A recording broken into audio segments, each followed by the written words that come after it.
In the Impact segment tonight, there's a group called the Clarion Project, which is dedicated to exposing the dangers of Islamic extremism. Recently, we asked Clarion to pinpoint for us 5 dangerous situations here in the USA. With us, Ryan Morrow, National Security Analyst for the Clarion Project. So you have many, many more than this, but we picked the top 5 that I think will be of interest. The first one is in Hancock, New York, about 145 miles northwest of Manhattan.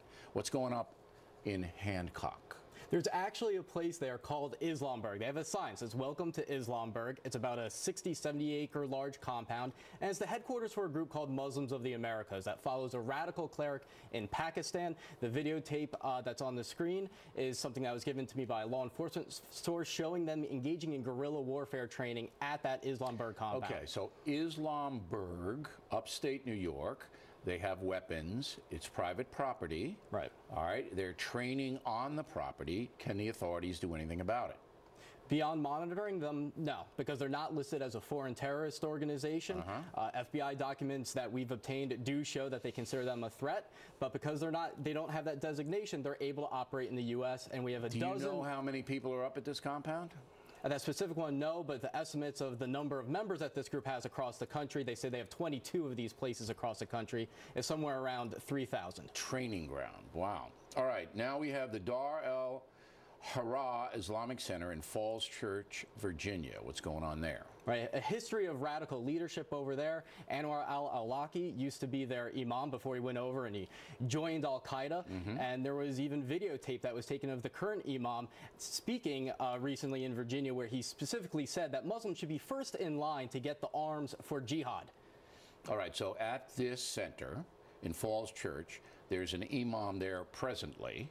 Right. Who wants to get arms for the jihad. He preaches that that is a requirement upon Muslims. Wow.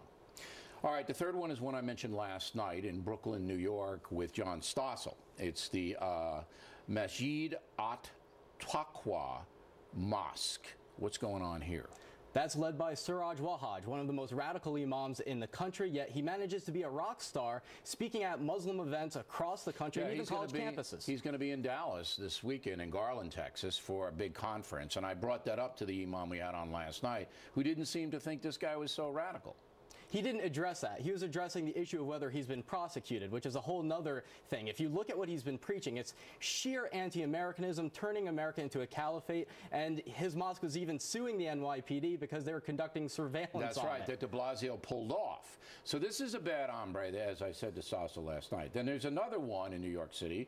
This is in Jamaica, Queens, the Islamic Circle of North America. What's this all about? This is a major organization with origins in Pakistan with an Islamist group over there. Polls show that only about 2% of Muslim Americans say that this group represents them, but they're one of the most well-organized there. One of the leaders was actually indicted on war crimes in Bangladesh, and we have a copy of one of their teaching guides that tells Muslims to engage in deception in order to advance the jihadist cause and to implement Sharia governance. All right, then this comes out of Queens, right? This out of this mosque. This is the that's center. The headquarters. That's the headquarters.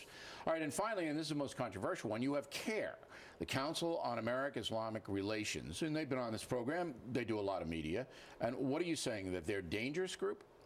Yes, they are basically a political influence operation of the Muslim Brotherhood, according to the Justice Department, not according to me.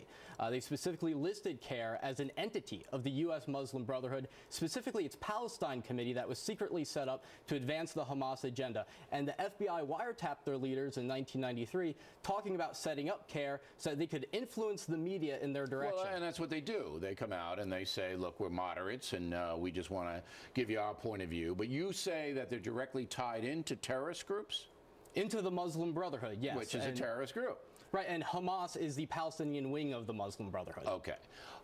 Now, final question is, this is pretty frightening stuff, but you would assume the FBI knows about all of this, if you know about it, and the Justice Department is surveilling them and have them under control. And in a free and open society, this is the rest of them that we didn't talk about. This is the map that all of these have radical Muslim mosques or operations in all of those towns. And it's amazing. Look at them. Sacramento, outside of L.A., Pittsburgh, Chicago, on and on. So my question is, should Americans be concerned, or is this under control? It can't be under control just through monitoring them. And again, when it comes back to the issue of the ideology, which President Obama refuses to recognize, yes, that's the problem here. It's not just about the person that's setting off the bomb. It's about the overall ideology that combines mosque and state, that justifies jihad anywhere, and we need Muslim leaders to step up and fight against those interpretations. The most positive news I've seen is the poll that showed that these organizations have so little support among Muslim Americans. Right. All right. Very interesting, Mr. Moreau. Thank you for coming.